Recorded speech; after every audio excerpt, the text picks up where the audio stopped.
Hello प्यारे बच्चों JEE में नीट केवीपीवाई आईआईटी एडवांस ये कुछ ऐसे एग्जाम है जहां बार बार बच्चे को तैयारी करते वक्त अपने पे डाउट होता रहता है कि मेरी तैयारी सही भी चल रही है नहीं चल रही है। तब हमें जरूरत होती है कि कोई ऐसा बच्चा जो रिसेंटली क्वालिफाई करके आया हो एग्जाम को और वो हमें बताए, और क्वालिफाई भी करके आया हो, बहुत अच्छे तरीके से करके आया हो। तो आज मैं एक ऐसे अपने स्टूडेंट से मिलाने जा रहा हूँ, दलबीर से। इसने रिसेंट में दिल्ली में वर्धमान सफदरजंग मेडिकल कॉलेज में एडमिशन लिया और इसका फिजिक्स का पेपर अल्टीमेट गया।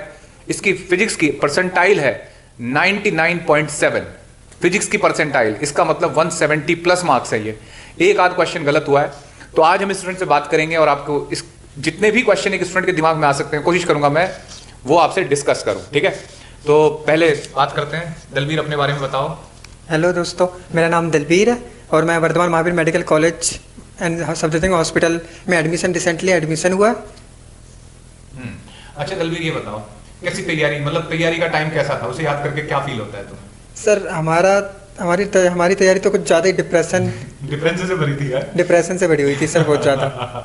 क्योंकि सर कोरोना की वजह से तो कुछ ज़्यादा ही पैंडेमिक में थी हमारे संसारा का। हाँ, जो कोरोना बच्चों पिछले साल का जो बच्चे तैयारी करके निकले हैं, जिन्होंने एग्जाम दिया है, वो बहुत बड़े प्रेशर से गुजरे हैं। और मतलब कोरोना के केस में उन्होंने कैसे तैयारी की है, कैसे ऑनलाइन कैसे ऑफलाइन, इन सब के साथ वो संघर्ष किया, ये यही समझ सकते हैं। तो जब कोरोना चल पड़ा था तो आप घर पे सिलेबस पूरा हो गया था तब तक, जब तक कोचिंग बंद हुए थे? शायद मैंने बैच पूरे कर दिए थे। Yes sir. है ना? और लास्ट का पार्ट, प्रैक्टिस वाला पार्ट छूटा पड़ा था, है ना? तो कैसे तैयारी करते थे, कैसे प्रैक्टिस करते थे? सर शुरुआत के टाइम में तो बहुत ज़्यादा मुश्किल आया था क्योंकि हमें कुछ पता नहीं था ना कि सर पेपर अभी होगा कब होगा, और बार बार पोस्टपोन का सीन चल रहा था। हम तो वैसे ही, क्योंकि हमारा सिलेबस बहुत पहले खत्म हो गया था और कंप्लीट हो गया था, लेकिन हमारा वो प्रैक्टिस होता है ना 1-2 महीने मंथ के लिए, वो हमारा नहीं हो पाया क्योंकि वो 22 मार्च के बाद लॉकडाउन हो गया था। तो जिससे हम कुछ ज़्यादा ही डिप्रेशन में हो गए थे कि हमारा पेपर होगा कब। और जैसे जैसे टाइम आगे बढ़ रहा था तो हमारा सिलेबस पीछे का माइंड से स्कैप होने लग रहा था, और हम प्रैक्टिस तो कर रहे थे लेकिन वो बार बार वो पेपर पोस्टपोन की वजह से हमारा बहुत कुछ मिस हो रहा था। और मैं तो जानता हूं तुम्हें कि तुम पहले भी प्रेशर में ही रहते थे। भाई ये बच्चा पहले भी प्रेशर में रहता था, कई बार अंडर परफॉर्मेंस करता था। जैसे कभी एग्जाम हुआ कोई तो मतलब लो स्कोर कर जाता था तो 400 पे आके अटक जाता था, कभी 500 पे आके अटकता था। लेकिन इसका जो स्कोर है भाई 650 स्कोर है, बहुत तगड़ा स्कोर है। 655 स्कोर है और एक बढ़िया स्कोर है भाई। मतलब इस पे अब से 2-3 साल पहले, अगर मैं 5 साल पहली बात करूं तो इस स्कोर पे टॉपर हुआ करते थे नीट के। लेकिन अब जो ट्रेंड चला है, अब तो भाई सिलेबस बढ़ता जा रहा है। तो अच्छा, जैसे तुम्हारा गवर्नमेंट कॉलेज था ना, स्कूलिंग कहाँ से हुई थी? गवर्नमेंट स्कूल से। तो बच्चों ये भी एक हमारे लिए प्रेरणा का स्रोत है कि हिंदी मीडियम से 10वीं हिंदी मीडियम, हाँ, और 11वीं 12वीं इंग्लिश मीडियम से, और समझो गवर्नमेंट स्कूल से। तो बहुत सारे बच्चे होते हैं कि मैं तो गवर्नमेंट स्कूल से अपने आप को कम आंकते हैं, तो ऐसा नहीं है। आपके सामने एग्जाम्पल, अगर आप जिस भी स्कूल से पढ़े हो, ये मायने रखता है आप कितनी मेहनत आगे कर रहे हो, ये मायने रखता है। अच्छा, तो अब जो बहुत इंपॉर्टेंट क्वेश्चन होता है, सबसे पहला क्वेश्चन जो ज्यादातर बच्चों के दिमाग में आता है वो आता है कि कंटेंट क्या पढ़ें, कौन सी किताब पढ़ें जो अच्छा स्कोर करे। तो मैं स्पेशली फिजिक्स के लिए ही बात करूंगा और सब्जेक्ट के लिए नहीं। तो फिजिक्स में क्या क्या पढ़ते थे? सर फिजिक्स में तो मैं एनसीईआरटी के पीछे वाले जो पॉइंट्स टू पॉइंटर है, एनसीईआरटी पूरी नहीं पढ़ता था मैं, बहुत ज़्यादा लेंथी हो जाता था मेरे लिए। बस उसमें टॉपिक कवर हो गया कि नहीं हो गया वो जांच कर लेता था। जैसे टॉपिक वाइज कुछ को टॉपिक छूट जाता है जो किसी भी एक्स्ट्रा बुक्स में नहीं होते हैं, वो एनसीईआरटी में होता है। तो एनसीईआरटी में मैं सिर्फ टॉपिक देख रहा था कि है वो है कि पूरा कभी नहीं पढ़ता था मैं। और पीछे के पॉइंट्स टू पॉइंटर होते हैं वो मैं ज़्यादा जोर देता था कि उसको पढ़ूँ, क्योंकि उससे कंसेप्ट बिल्ड होते थे। और जो पीछे, हाँ वही, yes sir, points to pointer बहुत इंपॉर्टेंट होता है और कंसेप्ट बिल्ड करने वाले पॉइंट्स होते हैं उसके अंदर। और पीछे वाले जो क्वेश्चंस होते हैं ना, जिसमें 4 ऑप्शन वाले क्वेश्चन जितने भी होते हैं, मैं वो सिर्फ वही करता था और बाकी कोई भी क्वेश्चन नहीं करता था मैं एनसीईआरटी के। इसके बाद जो सर के नोट्स, रियलिटी में बता रहा हूँ, फिजिक्स में मुझे सर के नोट्स के अलावा कुछ और किसी की जरूरत ही नहीं पड़ी, क्योंकि सर कंसेप्ट बिल्ड करवा देते थे। और उसके बाद आपको सबको पता है ये नीट 2020 कैसा आया था। मैं 45 में से 45 क्वेश्चन मुझे आते थे। फिजिक्स में तो मुझे जरा सा भी वो नहीं, प्रेशर ही नहीं था। मुझे जितना प्रेशर था सिर्फ केमिस्ट्री में थोड़ा बहुत प्रेशर था, और बायो में वैसे तो मैं एनसीईआरटी पे भरोसा करके गया था और एनटीए ने बोल रखा था कि एनसीईआरटी से बाहर नहीं आएगा, तो मैं एक्स्ट्रा पढ़ भी नहीं रखा था उससे ज़्यादा। बस यही था सर। और सर लास्ट में ये बताना चाहूँगा कि कोरोना की वजह से, जैसे सर हम बता रखे हैं कि कोरोना में शुरुआत में तो सर पता नहीं था कि पेपर हुआ कि नहीं होगा। हम बहुत सारा टेंशन लेके पढ़ रहे थे और कंटेंट सर बार बार पढ़ने से हमारा वो बहुत ज़्यादा डिप्रेशन आ रहा था। तो सर हमने सबसे अच्छा उस टाइम हमने ये किया था कि बहुत सारे क्वेश्चन पेपर लगाना चालू कर दिया। हम कंटेंट को पढ़, और फिजिक्स में तो सर मुझे लगता है कि मुझे पढ़ने की जरूरत ही नहीं थी कंटेंट, क्योंकि सब कुछ सर बता रखे थे, सब वो माइंड में ही याद था, क्योंकि सर पढ़ाते ही ऐसे थे कि वो उसी टाइम याद हो जाता था और मुझे ज़्यादा कैप्चर करने की थोड़ी सही थी। तो मैं यस सर, मुझे फिजिक्स में मुझे रियलिटी में मुझे कभी इतनी दिक्कत नहीं हुई। फिजिक्स में तो बस सर के नोट्स और सर के बहुत सारे डायलॉग्स हरदम याद रहते थे मुझे, और अभी भी याद है। और सर वो लास्ट में मैं दो मंथ रह गए थे शायद, उस टाइम चल रहा था कि पोस्टपोन होगा कि नहीं होगा। उस टाइम भी मैं सिर्फ पेपर सॉल्व करता था, रोज दो दो ऐसी पेपर प्रैक्टिस करता था ज़्यादा से ज़्यादा। और फिजिक्स में मेरे लगभग 45 में से 40 से ऊपर ही क्वेश्चन आते थे। वो सर कोई भी टेस्ट सीरीज हो, मैं जो जितने भी टेस्ट सीरीज दिया इतने ही नंबर आए मेरे। बाकी केमिस्ट्री और बायोलॉजी को जोड़ के मेरे 600 620 इतने ही बनते थे ज़्यादा, क्योंकि फिजिक्स का मेरा कंफर्म था 45 में से 44 में करके आऊँगा, क्योंकि एनटीए में सर उन्होंने बता दिया कि एनसीईआरटी लेवल का आएगा, तो सर इतना कॉन्फिडेंस आ गया था। और एक्स्ट्रा सर आप बता ही देते हो कि फिर तो जरूरत ही नहीं पड़ती है सर पढ़ने की। और रियल में बस सर के नोट्स अगर फॉलो कर लिया ना तुमने, बस तुम्हारा हो जाएगा सब कुछ। फिजिक्स की चिंता करो मत। अच्छा, एक्स्ट्रा कुछ पूछता नहीं, और अभी भी पूछेगा नहीं कोई नहीं है।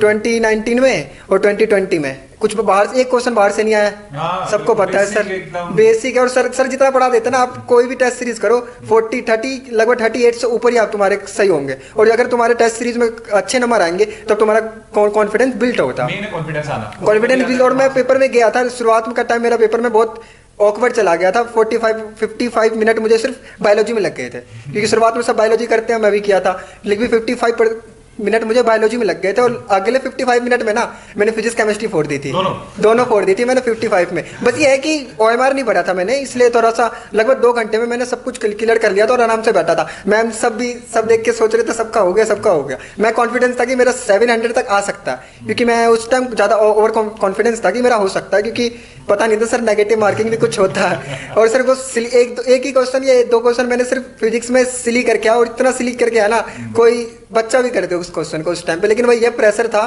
तो मैंने नहीं कर पाया। 1-2 क्वेश्चन मेरे, एक क्वेश्चन गलत हो गया था, इसलिए मेरा थोड़ा, नहीं तो 180 में से 180 कोई भी ले आएगा यार रियलिटी में, अगर ढंग से पढ़े सही से। लेकिन बच्चे स्ट्रेस में ज्यादा रहते हैं। स्ट्रेस में सर मैं सबसे ज्यादा स्ट्रेस में दिया हूं पेपर सर, मैंने सबसे ज्यादा, क्योंकि तुम्हें क्या लगता है, अब तुमने इतना स्ट्रेस झेल लिया तो क्या करना चाहिए? वो स्ट्रेस फायदेमंद है या स्ट्रेस ओवर स्ट्रेस, मतलब सर कुछ चीजें स्ट्रेस भी अच्छा करती है? सर स्ट्रेस में हो ना तुम ये बस सोचो कि जितना भी कंटेंट है ना उसको मत पढ़ो, मेरे हिसाब से उस कंटेंट को मत पढ़ो। बस जितने पेपर्स है ना पेपर्स को लगाओ।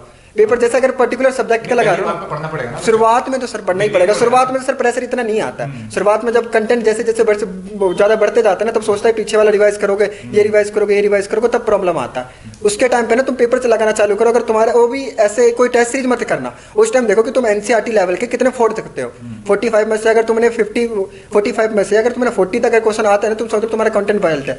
और 35 तो मैं बोल रहा हूँ सर का तुम पढ़ने की जरूरत ही नहीं है, 35 तो तुम्हारा ऐसे ही आ जाएगा सर का। तुम अगर पेन से लिखे भी नहीं हो ना तो 35 तुम्हारा पक्का है सर, क्योंकि सर का पढ़ाने का स्टाइल बहुत यूनिक है, तुम्हें कहीं और नहीं मिलेगा ऐसा। Thank you. अच्छा, एक जो सबसे इंपॉर्टेंट चीज है, सबका क्वेश्चन बच्चों का ये रहता है कि कितने घंटे पढ़ना चाहिए ड्रॉपर को? तुम तो ड्रॉपर थे ना, कितने घंटे पढ़ना चाहिए?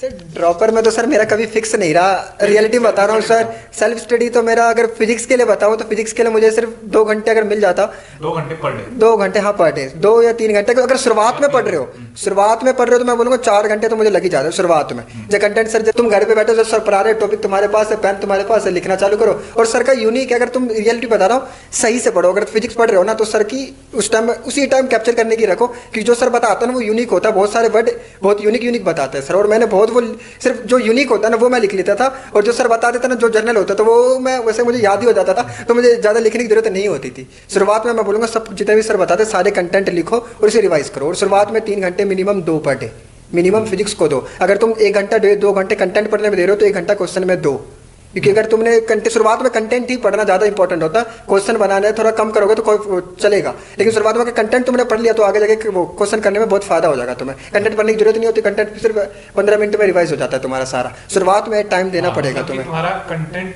कम, मतलब एक बार तसल्ली से पढ़ो, एक बार पढ़ो डिटेल में पढ़ो, और उसके बाद फिर प्रैक्टिस से रिवाइज करो। बच्चे क्या करते हैं, एक ही चैप्टर को बार बार पढ़ रहे हैं ना, एक बार बढ़िया से पढ़ो, एक बार बढ़िया से पढ़ो, सही क्वेश्चंस के थ्रू उसकी प्रैक्टिस करो। सही बात है, इस सीरीज सबसे इंपॉर्टेंट है, उसमें बस देख लो फैक्चुअल डाटा उसी में होता है, वो आपको हमेशा नोट करना चाहिए।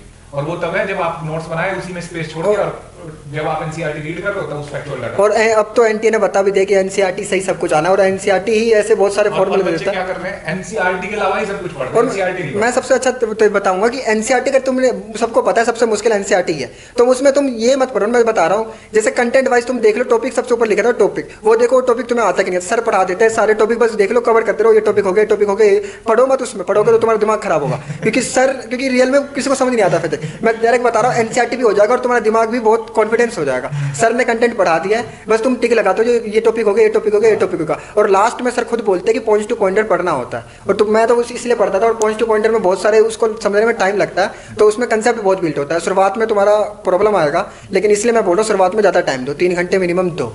अच्छा, एक और चीज़, एक बहुत इंपॉर्टेंट क्वेश्चन है कि जैसे आजकल जो इंपॉर्टेंट क्वेश्चन है वो ये है कि आजकल यूट्यूब हो गया, फेसबुक हो गया, इंस्टा, टेली, बहुत सारी चीज़ें हो गई, तो इससे कैसे बचा के रखते हो तुम्हारा भी टाइम वेस्ट होता था इस पर?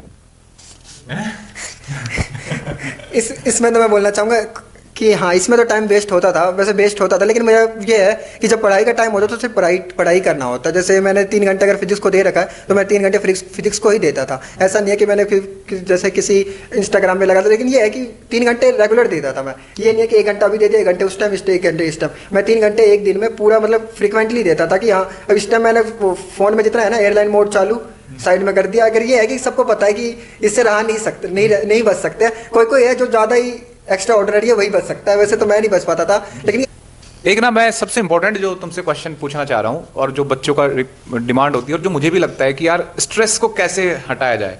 बच्चों के चेहरे मतलब उदास चेहरे खुद देख के हमें लगता है कि यार हमने कहाँ किस कंपटीशन में मतलब बच्चों को कहाँ तक ले गए, हम कितना बड़ा स्कोर चला गया।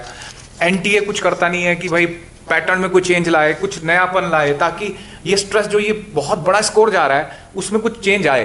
मतलब एनटीए, हमने जब एनटीए शुरू हुआ था तो हमें लगा था कि कुछ आएगा, नया चेंज आएगा, लेकिन एनटीए अभी इस बात पे शायद ध्यान दे नहीं रहा है। बेसिक तो ले आया, अच्छी बात है, एनसीईआरटी पे आप ले आओ, लेकिन कुछ ऐसा नयापन लाओ पेपर में ताकि जो ये पूरा ट्रेंड चला रहा है स्कोर का वो थोड़ा कम हो। तो उसमें आप स्ट्रेस को कैसे हैंडल करेंगे? अगर स्टूडेंट ही अपने तरीके से हैंडल करता है, क्या है तरीका स्ट्रेस को हैंडल करने का? सर सीधी सी बात है, प्रैक्टिस में एक क्लैरिटी, जितना ज़्यादा बच्चा प्रैक्टिस करेगा उतना ज़्यादा उसकी क्लैरिटी बढ़ती जाएगी। कि जब किसी भी टॉपिक में तुम्हारी अगर तुम्हें लगता है तुम स्ट्रेस हो, जैसे फिजिक्स में तो तुम्हें कभी नहीं होगे, वो मैं कंफर्म हूँ, लेकिन अगर बच्चे चलो फिजिक्स में ही आ गया, मान लो स्ट्रेस आ रहा है, तो क्या तरीका है? अगर सर फिजिक्स में तुम्हें क्लैरिटी है ना, सबसे ज़्यादा इंपॉर्टेंट होता है फिजिक्स में प्रैक्टिस करना। मैं भी यही करता था। प्रैक्टिस ये है कि अगर मैं पेपर से पहले प्रैक्टिस बहुत ज़्यादा करता था, क्योंकि प्रैक्टिस अगर जैसे कोई भी टॉपिक है, जैसे किसी भी टॉपिक में अगर तुम पीछे हो तो पहले थोड़ा टाइम दो। कंटेंट में टाइम देना बहुत इंपॉर्टेंट होता है शुरुआत में। लेकिन जैसे तुम्हारा वो हो गया और फिर तुम्हारे क्वेश्चन नहीं हो रहे, तो उनको उस क्वेश्चन को ना शुरुआत से प्रैक्टिस बहुत ज़्यादा करो। प्रैक्टिस तो स्ट्रेस अपने आप खत्म। यस सर, प्रैक्टिस जैसे अगर तुम प्रैक्टिस कर रहे हो ना, जितने जैसे वही है, जितना ज़्यादा प्रैक्टिस करोगे उतना ज़्यादा तुम्हारा कॉन्फिडेंस बिल्ड होगा और उतनी ज़्यादा क्लैरिटी आएगी। स्ट्रेस तब आता है जब हमारा स्कोर लो हो रहा हो, और लो स्कोर को हाई स्कोर में कन्वर्ट करने का एकमात्र रास्ता है प्रैक्टिस। आप शॉर्टकट ढूंढो, बैठ के स्ट्रेटेजी वीडियो देखो। आजकल बच्चे पढ़ने की वीडियो कम देखते हैं, स्ट्रेटेजी की वीडियो ज्यादा देखते हैं, तो वो चीजें कम करके आप प्रैक्टिस पे फोकस करो। आपकी प्रैक्टिस कितनी बढ़ रही है? और अभी जैसे ठीक है, तो उम्मीद करता हूं कि आपको ये बातें समझ में आई होंगी, दलबीर की ये सारी बातें। और फिर भी आपकी कोई डाउट रहता है तो आप कमेंट सेक्शन में लिख सकते हो। कोशिश करूंगा, मैं दलबीर को बोलूंगा कि अपने कीमती टाइम में से पढ़ते हैं। अब ये मेडिकल कॉलेज की पढ़ाई बहुत ज़्यादा होती है, आपको पता है। फिर भी मैं कोशिश करूंगा कि कहूँगा कि ये आपके कुछ क्वेश्चन का आंसर दें, ठीक है। और उम्मीद करता हूँ और आशा करता हूँ कि इनका ब्राइट फ्यूचर रहे और बहुत बढ़िया से डॉक्टर बन के निकले अपने कॉलेज से, और MD MBBS और उनके आगे भी जितने भी ये क्वालिफिकेशन होती हैं जुड़ती जाएँ और बेहतरीन डॉक्टर बने। MS MD MS master of surgery कौन से फील्ड में? सर वैसे तो अभी तक जनरली सोचा है, अभी तो पूरा सोचा नहीं है, लेकिन कार्डियो ज़्यादा फेवर लग रहा है मुझे। कार्डियो, हाँ, तो कार्डियो डॉक्टर, एक बढ़िया कार्डियोलॉजिस्ट बने। और उम्मीद करता हूँ केवल एक डॉक्टर ही नहीं, एक बेहतरीन डॉक्टर, मतलब समाज जिसको, जैसे अभी कुछ पहले आजकल थोड़ा सा लोगों के अंदर नेगेटिविटी आई है कि यार मतलब डॉक्टर केवल पैसा कमाते हैं, लेकिन ऐसे भी डॉक्टर हैं जो बहुत दुआ भी कमाते हैं। तो ऐसे डॉक्टर बने कि जिन्हें दुआ भी मिले, है ना। तो थैंक यू बच्चों, बाय। फिर किसी और नए किसी पॉइंट पे सब्जेक्ट पे बात करते हैं, और वीडियो देखते रहिए, सब्जेक्ट पढ़िए। बाय बच्चों।